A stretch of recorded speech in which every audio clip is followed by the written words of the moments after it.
Ouerskap gaan nie net oor dissipline nie. Dit is 'n saak van die hart en een van die belangrikste opdragte wat 'n ouer kan hê.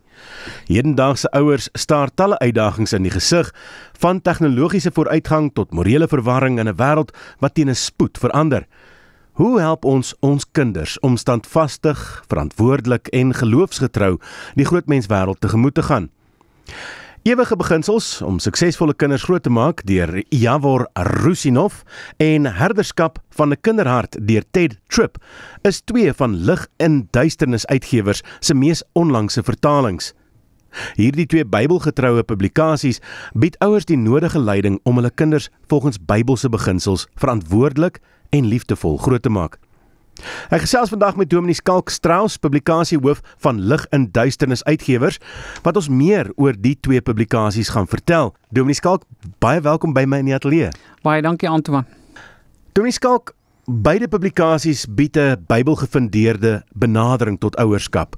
Kan Dominee asseblief kortliks vertel waaroor elk van die publikasies gaan? Antoine, ons is baie opgewonde oor hierdie twee publikasies, want jy weet, ons leef in so 'n kitswêreld en mense wil altyd kitsoplossings hê. Hulle soek leesstof of kykstof wat vir hulle vinnige 1, 2, 3, 4, 5 stappies gee en hulle moet net hierdie 5 of 10 goedjies gaan doen en dan verander hulle in goeie ouers. Maar verantwoordelike ouerskap, veral wanneer 'n mens jou roeping as verbondsouer ook uitleef, behels baie meer as dit. En daarom is hierdie twee boeke vir ons regtig so belangrik, want dit gaan tot die kern van die saak. Dit spreek nie net op die oppervlakte sekere gedragspatrone ensovoorts van 'n mens se kinders aan nie, maar dit gaan na die hart toe en ek wil daarom begin by die boek van Ted Tripp, Herderskap van 'n kinderhart of vir 'n kinderhart. Hierdie boek is baie populêr in Amerika en ons is bevoorreg gewees om die regte te kry om dit in Afrikaans te vertaal, maar wat hierdie boek so geweldig kragtig maak is omdat dit ouers leer, eerstens, wat is hulle verantwoordelikheid as rentmeesters, want 'n mens lees baie keer die Here se gelykenis van die talente en dan dink 'n mens dadelik aan geld en jy dink aan besittings ensovoorts wat God aan ons toevertrou en ons moet dit nou met verantwoordelikheid bestuur, maar eintlik gaan daardie gelykenis oor alles wat God aan ons toevertrou, wat ons kinders insluit en ons behoort hulle eintlik ook groot te maak met verantwoordelikheid, omdat hulle ten diepste nie ons sin is nie, maar God sin is. En om dit reg te kry, moet ons posisie reg verstaan, maar ons moet ook weet wat is ons verhouding met ons kinders, wat is ons verantwoordelikheid teenoor ons kinders, en die belangrikste van alles is, ons moet weet wat in ons kinders se harte leef. Want uiteindelik word hulle beskouing van die werklikheid en van die lewe bepaal deur dit wat in die hart aangaan, want uit die oorspronge van die hart daar kom die lewe uit, of die dood natuurlik. So mense moet dit verstaan en mense moet leer om hulle harte te bestuur en hulle harte met die evangelie te bedien, sodat die Heilige Gees daar die nodige verandering kan aanbring en jy uiteindelik kinders kan grootmaak wat met verantwoordelikheid en met selfvertroue hulle plek in die samelewing kan volstaan. Die tweede publikasie deur Yavor Rusinov is dis 'n geweldige populêre publikasie veral in Oos-Europa. Hy's 'n Bulgaar, so hy kom uit die Oosbloklande uit 'n kommunistiese agtergrond. Hy verstaan ons wêreld.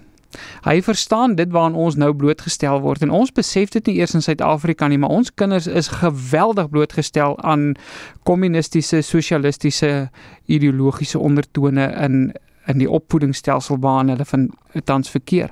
Hy wys natuurlik hierdie goed uit, hy waarsku geweldig teen die invloed van staatsonderrig ensovoorts en hoe dit jou kind se lewensuitkyk beïnvloed. En dan bied hy oplossings, jy weet, hy gee 5 beginsels wat hy op die Bybel grond, maar hy maak dit geweldig prakties vir ouers.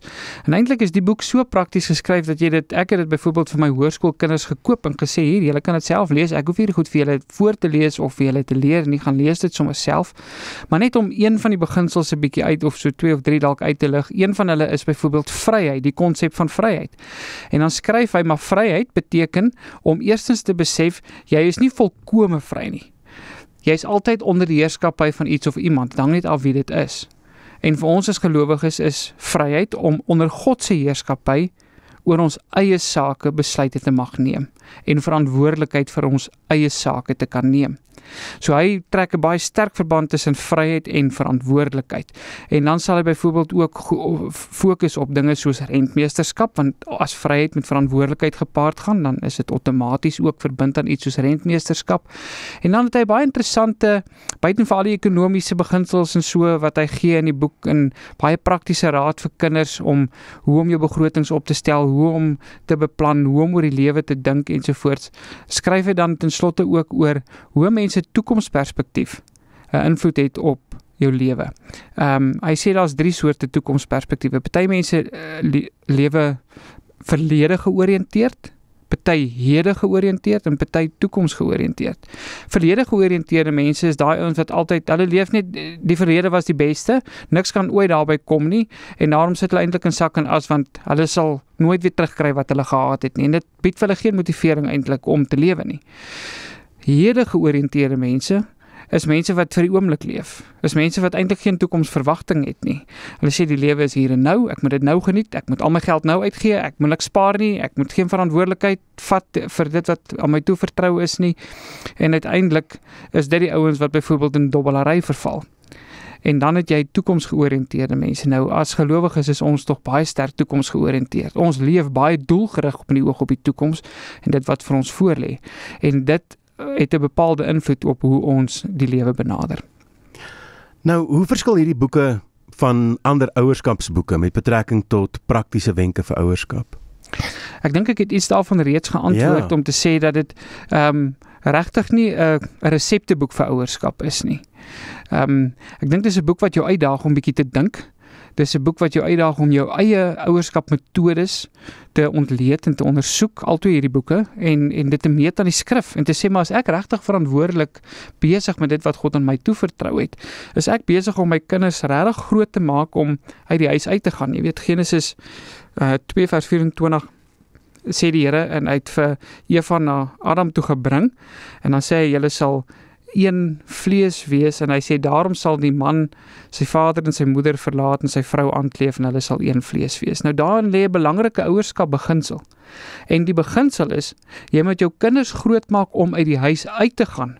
Nie om die hele tyd onder jou dak te bly, en die hele tyd vir mamma te bel en te vra, hoe moet ek nou maak, of 'n pa te bel en te sê, ek weet nie hoe om hierdie te doen nie. Hoekom? Want alles was nog altyd vir hulle gedoen, of ons het gedink ons het hulle lief, en toe het ons alles vir hulle gedoen, en nou kan hulle niks vir hulle self doen nie. En in daai opsig is hierdie boeke heeltemal anders. Ek dink hulle gee nie net die metodes nie, hulle gee natuurlik baie praktiese wenke en baie goeie voorbeelde, maar hulle begin by die fondasies, en hulle lê die fondasies reg, en dit is baie belangrik. Nou, baie mense dink ouerskapsboeke is slegs vir ouers. Jy het vroeër genoem dat jy die boeke vir jou hoërskoolkinders gegee, dat hulle kan self lees. Kan onderwysers byvoorbeeld, of mentors, of selfs grootouers ook by hierdie boeke baat vind? O ja, baie beslis. Eintlik is dit my wens dat al wat 'n onderwyser is, hierdie 2 boeke sal koop. Die eerste boek waarskynlik meer vir die kinders wat nog in hulle vroeë kinderjare is, en hier rondom hulle begin laerskoolkinders, alhoewel daar natuurlik die beginsels ook, die boek praat nie net oor laerskoolkinders nie, hy het ook 'n hoofstuk in vir tieners ensovoorts, en hoe jy hulle behoort te hanteer, maar ek dink daai boek fokus op 'n baie vroeër aspek van kinderopvoeding. En die tweede ene dink ek is bietjie meer vir hoërskoolkinders, wat begin in hulle oorgangsfase ingaan, maar ek kan byvoorbeeld vir jou noem, hierdie boeke is tans, of veral die een van Ted Tripp, hy is binnekort beskikbaar, so mense kan hom reeds bestel, en hy is nou op 'n spesiale prys vir ouens wat hom vroeg bestel, en ons het al meer as een skool gehad wat vir al hulle onderwysers hom bestel het, en ek wil regtig graag onderwysers aanmoedig om, as jy ernstig daaroor is om Christelike opvoeding, en ek praat daarvan die Christelike lewens- en wêreldbeskouing, om iets daarvan te verstaan en dit te kan toepas in jou klaskamer, of as jy oupa of 'n ouma is wat nog steeds baie na jou kleinkinders omsien en vir hulle wysheid moet leer, dan kan jy nie hierdie 2 boeke nie op jou rak hê nie. Jy moet hulle hê, jy moet hulle lees. Nou, waar kan mense hierdie publikasies koop? Want dit is lekker maklik. Hulle kan net na ons webtuiste toe gaan, na ons aanlyn boekwinkel by www.liginduisternis.co.za.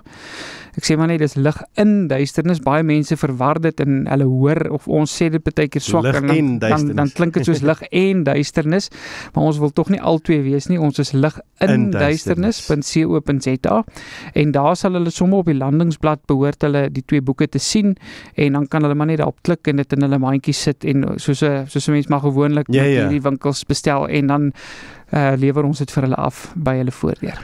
Sal mense nou al dit kan teekom by die boekwinkel in Makoustraat? Ja, soos ek sê, die een van Javor Rusinov is reeds beskikbaar. Die een van Ted Tripp is voorafbestellings wat ons nou vat vir hom, so jy gaan hom net aanlyn kan bestel op hierdie stadium, omdat hy nog by die drukkers is, ons wag nog vir hom om te kom. Hy behoort teen die einde van die maand wel ook by ons boekwinkel in Makoustraat beskikbaar te wees. Nou daai adres is Makoustraat 516, Monument Park, Pretoria, en ek neem aan mense sal dit kan Google op Google Maps, as mense dit op jou foon daar wil uitkom. Ja, jy sal dit maklik kry. Maklik, so ek sê altyd die webadres is waar mense al die inligting kry, liginduisternis.co.za. Dominee Skalk, baie dankie vir die tyd. Baie dankie, Antoine. En dit was Dominee Skalk Strauss, publikasiehoof van Lig in Duisternis Uitgewers. En ons het daar gepraat oor daardie 2 publikasies. En dit is Ewige Beginsels om suksesvolle kinders groot te maak deur Javor Rusinov en Herderskap van 'n Kinderhart deur Ted Tripp. En gaan maak 'n draai. Daarby liginduisternis.co.za hierdie was 'n betaalde gesprek en onthou hulle het ook daai winkel in Makoustraat in Monument Park.